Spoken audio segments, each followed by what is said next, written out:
I've had my watches damaged by the service center.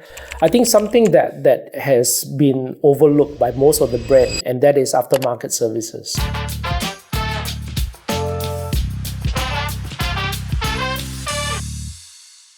Welcome to the Big Time Podcast Show. So today we have another new guest, which is a very good friend of ours, Mr. Eddie. Hi Eddie, how are you feeling today? Good, thank you, YK. Good morning. Yeah, it's fun. You know, I've watched your past podcast, and I think it's a very interesting podcast. Yeah. Thanks for the invitation. Hey, no worries. Thank you for letting us shoot in your house today. It's a very cozy place. Yeah. So before we start, maybe you want to introduce a bit about yourself to our audience. Sure. Hi, I'm Eddie, and I've been collecting watches for I would guess upwards of about 20 years. I used to work in the logistic industry.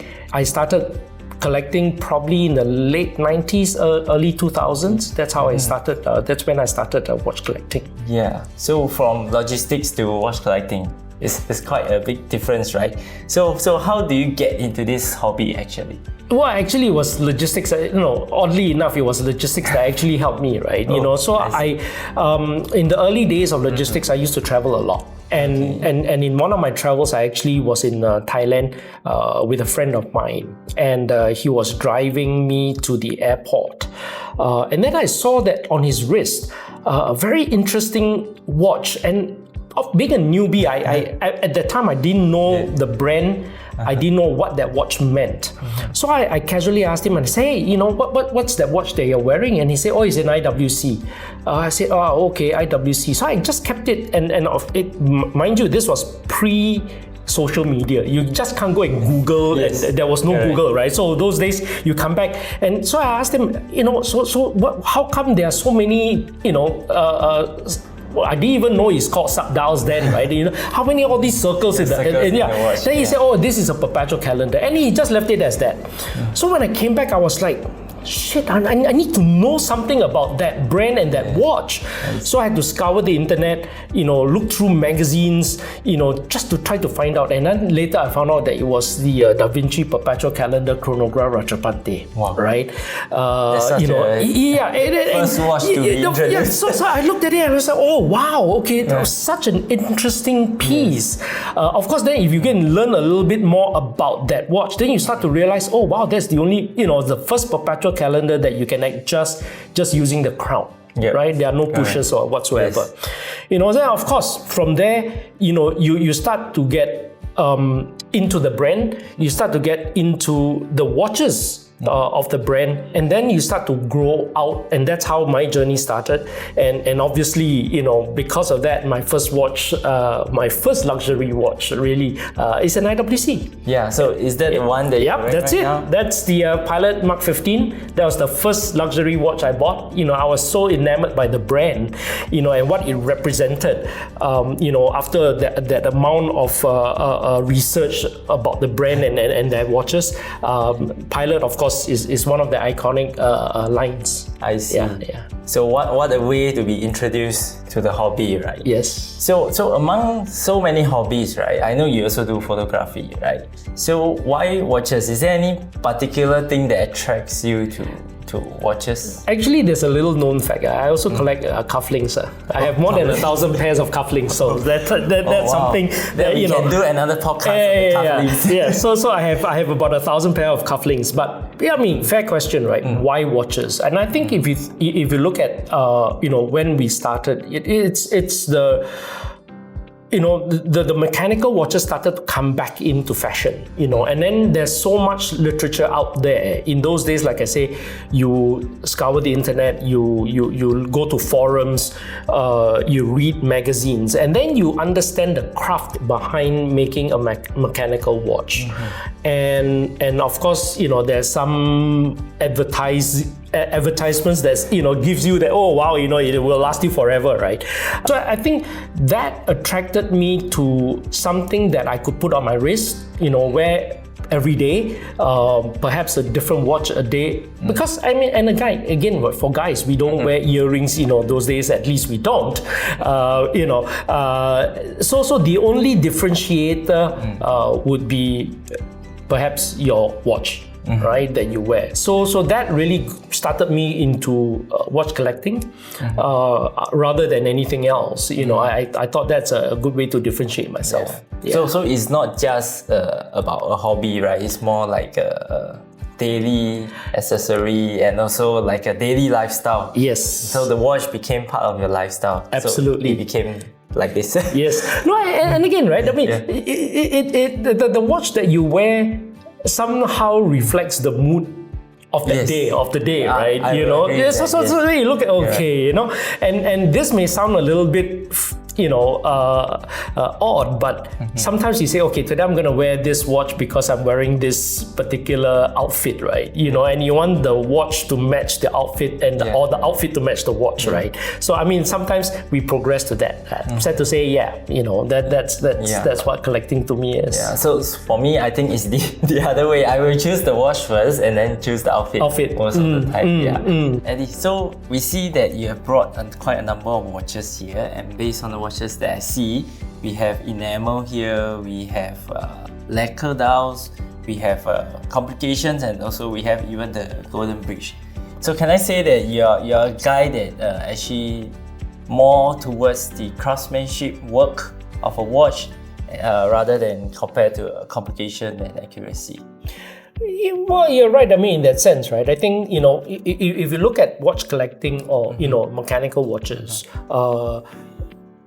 technical excellence is one part, and especially when you talk about, you know, the chronographs and the perpetual calendars and all that. Of course, the amount of the work that goes into making that watch is very technical, right? But at the same time, I think, you know, there's one aspect of, you know, craftsmanship that's not very well known. Take, for example, enameling, right? Over here we have 3 watches that have enamel dials, and you know, they're so beautiful because the difference between, say, an enamel dial and you know, a normal dial, the amount of work that goes into making an enamel dial, right? Because they need to be fired, they need multiple layers to go into that. That work, the failure rate is so high that a completed enamel dial is just so beautiful, right? There's a lot of, in a way, imperfection in enamel dials, right? And that's what makes that craftsman. He tries to perfect that enamel, but you will still be able to see certain parts of, you know, imperfection, right? You know, and then you know it's handmade, right? As opposed to something that's machine made. You know, so there's that human touch there, right? Yes. So you try to perfect a craft that is so difficult.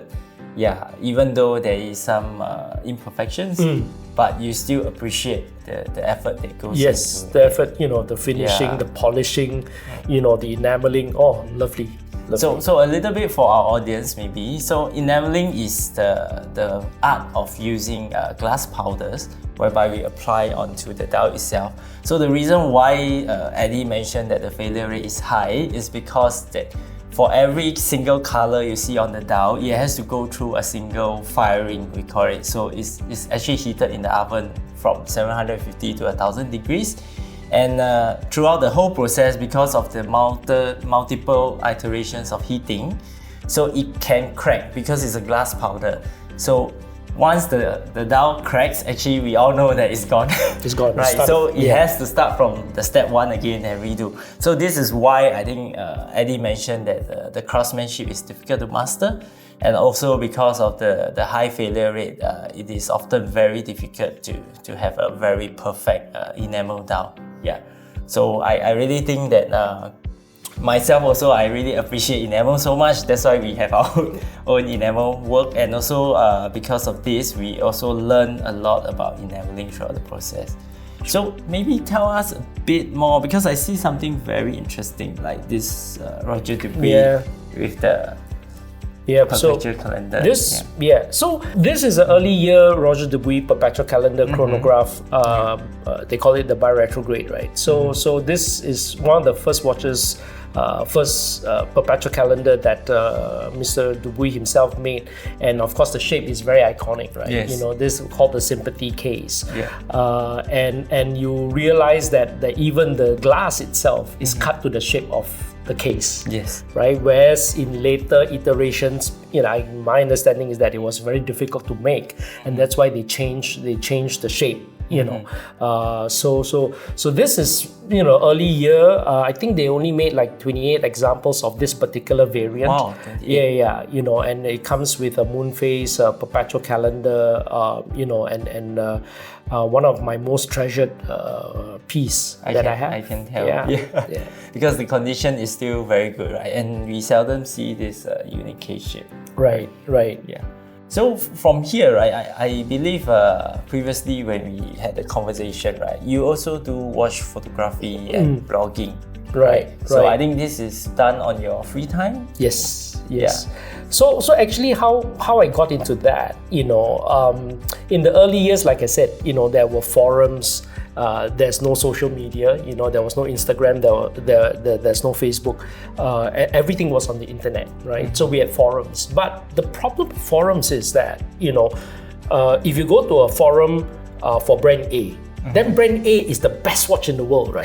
Best brand in the world. And you can't say anything that is negative. That everybody in the forum will whack you, right? So, you don't know what you're talking about. This is the best brand in the world, right? Yeah. So there's no objectivity in forums in that sense. And that's the reason why I decided, I write my own blog. But because I write my own blog, I also cannot be using stock photos. So that's how I went into photography, or photographing my own watches. That's how I started. I photographed my own watch. So because I own the watch, I can say anything about the watch, right? Yeah. Good, bad, ugly. I can be honest about what I like about the watch or what I don't like about the watch, right? Because I own it. So that's how I got into blogging, and because of blogging, I had to, do my own photography, and that's how I got into watch photography, right? I see. So it was blogging first before photography. Yes. I see. So that's very interesting, because most of the people that I spoke with, right, I understand about the blogging part where they want to be objective and they wrote something about it. But most of them actually started from photography first before they started writing about watches. So you are on the reverse. I'm the reverse. Yeah, I started blogging first, and then I said that, hey, when you blog, but you want to make it interesting, you must have pictures, So that's how I got into photography. Yeah. Maybe you can tell us about your website or your blog. So maybe it's Eddie Sng Blogspot.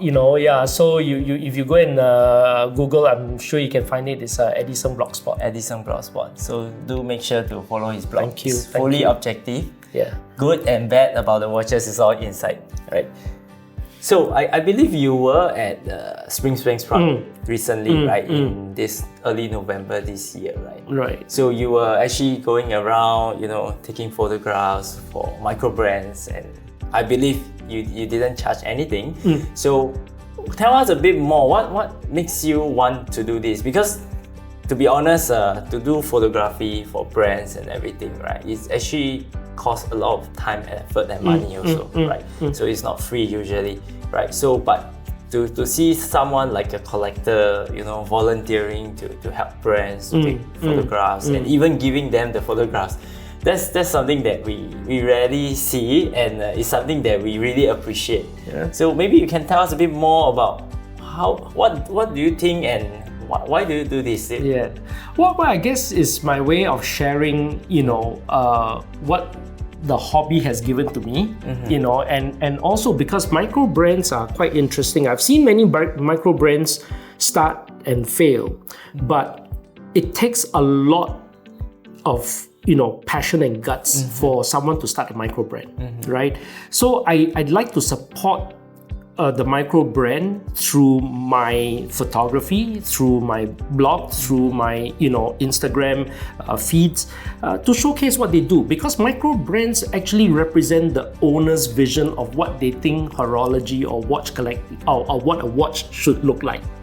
Photography is my way of helping them publicize their work. Right, so I mean, in Spring Sprung, we had, I think, probably 40-50 different brands, but I only had that many, and I picked up a few very interesting brands, right? And that's my way of giving back, both to the brands as well as to the watch collecting community by highlighting new entrants into the market. I see. So since we are in the topic of micro brands, so I just want to know, I'm curious, what are your thoughts about like recently all the micro brands coming into the market? Because they are very new and they are very small little brands, like a boutique brands by single owner, not a team, and also mainly they do almost everything by themselves. So how do you see this maturing or in the watch industry? I mean, if we look at the micro brands, there are, I would say, two segments, right? Okay. You know, you have the high end, really luxury, handcrafted, you know, micro brands, mostly the Europeans, I would say, maybe some Japanese. Then, of course, there's the other brands that, you know, Sprung is really focused on, is what we call the entry-level micro brands. So these entry-level micro brands, to me, I think, like I say, it takes a lot of guts for them and you know, passion, right? To start something and say, hey, this is how I see a watch should be. You know, and they move away from the mainstream by coming up with very interesting take on what a watch should be. Whether it's a heritage angle, whether it's a finishing angle. You know, I want to make my watch fully handcrafted, hand finished. You know, so that micro brand allows, you know, or that vision is embodied in the owner, right? The owner of the brand. Yeah. And he's the one that's going to drive and says, this is what my watch is going to look like. Yes. You know, so, and that's the fun part. That's where you have variety, you have the range, you know, and like I say, it embodies what the owner of that micro brand wants to say. I see. So basically my gut feel is the same. So I believe that myself is a micro brand owner. So I really sincerely believe that the good thing about having interaction with micro brands is that you get to see what the owners think in the product that they produce, right? Generally, it's not something that is really to the mass, right? Some of them may be very unique and some of them may be very interesting. So it's kind of like seeing the effort in the product that was built, because it's most likely a one-man show, right? So mainly for our audience to know. So two things that we mentioned just now. One is Sprung. So Sprung is mainly a watch fair that we organize yearly. So we organize this watch fair yearly for small independent brands, we so-called the micro brands, to actually showcase and exhibit their products in Singapore. So it's mainly a 2 days event on Saturday and Sunday. And over the 2 days, the visitors, the brand owners get to interact and really close to each other, where they can have conversations directly face to face. So it's a watch fair that happens yearly. So if you are keen, you can go to sprung.com to have a look. And also a little bit about micro brands. So the term micro brand is very interesting, right? Actually, someone asked me why micro brand. So it was kind of like, I think, coined maybe like 5 to 10 years ago. It's just a very recent term whereby there's a group of brands coming out that is owned by a single owner, and this single owner, most probably they have their own day job. They just came out and released their own brand out of passion, and also because they wanted to design something and try to get their hands on, you know, in creating like their own brand value. So these brands are generally owned by a single owner. The single owner replies to all the email, does all the packing, delivery and everything, and they still have a day job to do. So this term somehow they coin it as micro brand. But in fact, some of the micro brands has already grown very big. They are no longer really they are no longer micro brands, right? Yeah. Right, like we have brands like Zelos, Boulder, and the other bigger brands like Copacabana. They have actually gone very big. So they are still coined as micro brand. It's just mainly a term, right, to describe this so-called small independent brands that came out to set something on their own. So if you are keen on micro brands, also again, you can go to sprung.com to look at some of the micro brands, or you can go to Facebook groups like League of Micro Brands and Micro Brand Group Facebook group to have a look at what are really micro brands that we are talking about, right? I believe you have collected like over a few decades, right, of watches. So is there any pet peeve in your watch hobby or watch collecting? There are, and I think for me, I've said this enough to many of the main brands that we meet up with, the mainstream brands. I think something that has been overlooked by most of the brand, and that is aftermarket services, right? So when you talk about bringing a watch in for servicing and all that, the big brands are not the good. I have to say, other than perhaps Rolex, the rest of the brands don't pay a lot of attention to that. I've had my watches damaged by the service center. I also know of people whose watches have been damaged by the service center. So that's something that I think, at the end of the day, my biggest gripe about watch collecting with the big brands at least is aftermarket services. Aftermarket services. How about micro brands? Have you encountered anything? I think for the micro brands, I don't have any major issues with micro brands, and that's primarily because they use very easily available movements, right? So anyone can service it. Yeah. You can bring it to any watch shop, and chances are you open it up with whether it's a Unitas, whether it's a ETA or Sellita movement. Yeah. It's easy to service. So it's unlike the bigger brands where there are certain amount of complication in the watch, and then you send it in and then they damage it. Or for example, vintage. So there are vintage pieces that you can't bring it to any shop. You must go back to the brand owner, right, to have it serviced, and that's where the lack of understanding, the lack of communication creates issues with the owners. I see. Yeah. So speaking about complicated watches, I see that there's some very interesting watches here. Maybe you can tell us a bit more about this JLC that you brought here. I have two JLCs here, and they are the not the reversals. This one here is the chronograph, and that one's the moon phase. It's called the Dormet. The interesting part about this watch, this chronograph, is the fact that it runs on two barrels, right? So typically, a watch for us, most of our watches run on a single barrel that powers both the time telling and the chronograph function. But in the Dormet, it's different. With two barrels, basically you have one barrel powering the time telling and one barrel powering the chronograph. So it makes it a lot more accurate. So the loss in terms of loss rate will be a lot less, and that's why it makes it a lot more accurate. And obviously the finishing on the watch is very, very good. That's what drew me to the Dormet series of JLC. So it's very interesting. So generally, a watch has only one mainspring, right, which powers the watch. But this Dormet has actually two different barrels which stores the mainspring, and the two barrels are actually independent of each other, right? So one of them actually powers up the entire watch for the time telling, and the other powers the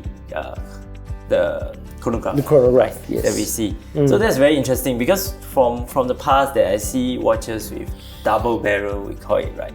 They are actually not independent most of the time, right?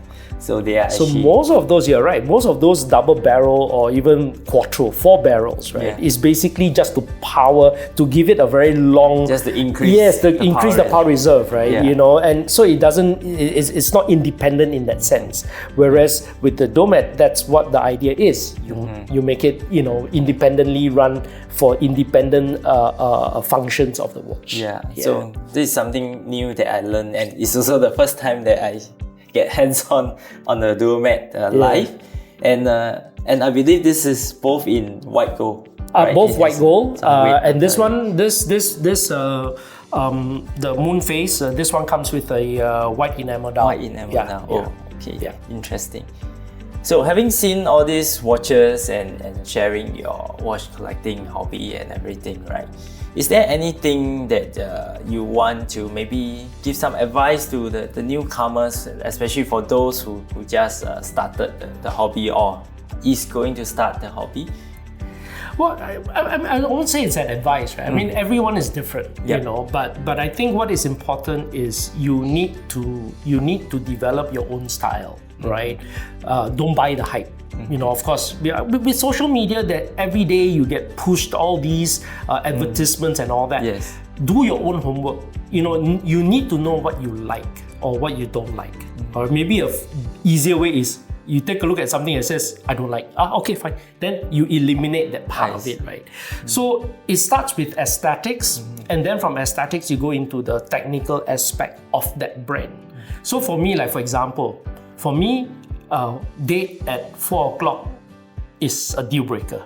So I cannot accept. So, I mean, maybe I'm a very symmetrical person. So you tell me a date at 4 o'clock, sorry, cannot accept. Crown at 4 o'clock, maybe I can accept.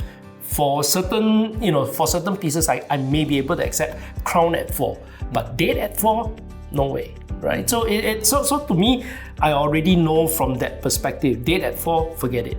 No one can sell me a watch date at 4, right? So from there, I would say buy what you like.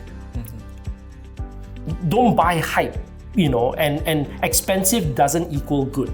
Many of us started from, you know, mass market brands and enjoy the journey, right? You know, you own one, and then what is it that you like about it? And over time, your own taste will evolve, you know, from basic three-hand watch to more complication like chronograph, you know, GMT, you know, dual time zone kind of watches, and so on and so forth. So my take is develop your own style, but do your own homework. Don't buy the hype, you know, and expensive doesn't equal good.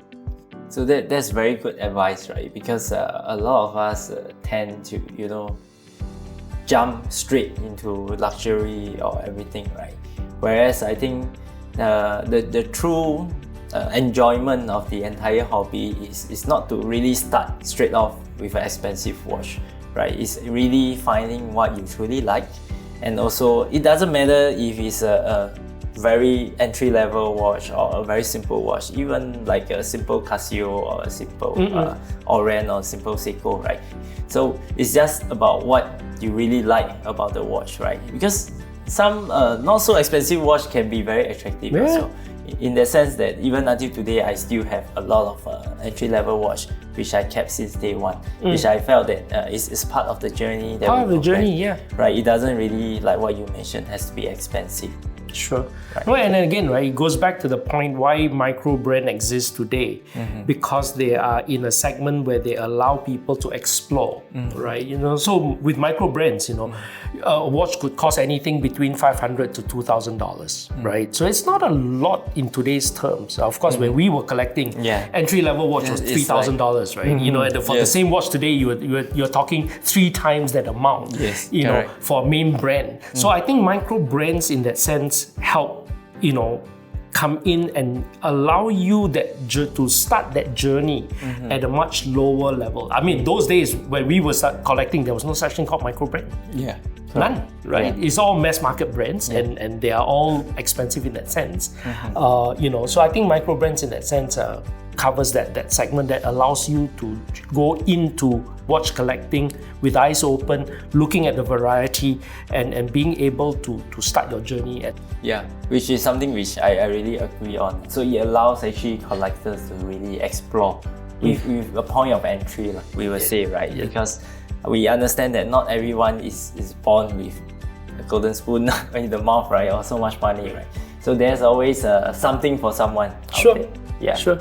So with that, I'm going to come in with the most difficult question, which a lot of collectors cannot answer. So if you were to choose only 3 watches out of your collection, which one would be your favorite 3? God forbid. This is the toughest question. That is a loaded question, right? I mean, you know, if you think about it, okay, I mean, even on this 3, I already have more than 3, right?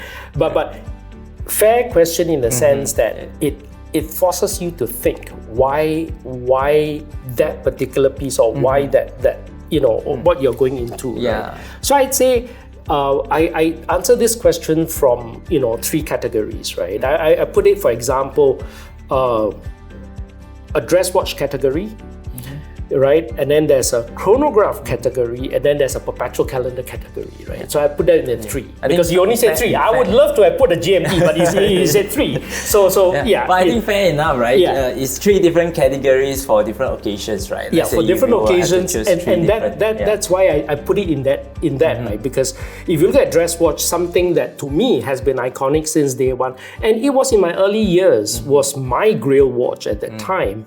The dress watch has to be Lange 1. This one, it embodies everything that you want in a luxury watch. And for me, that it carries that symbol, that icon on your wrist. The one that relaunched the whole brand, right? Lange & Söhne, one of the four watches that relaunched the brand.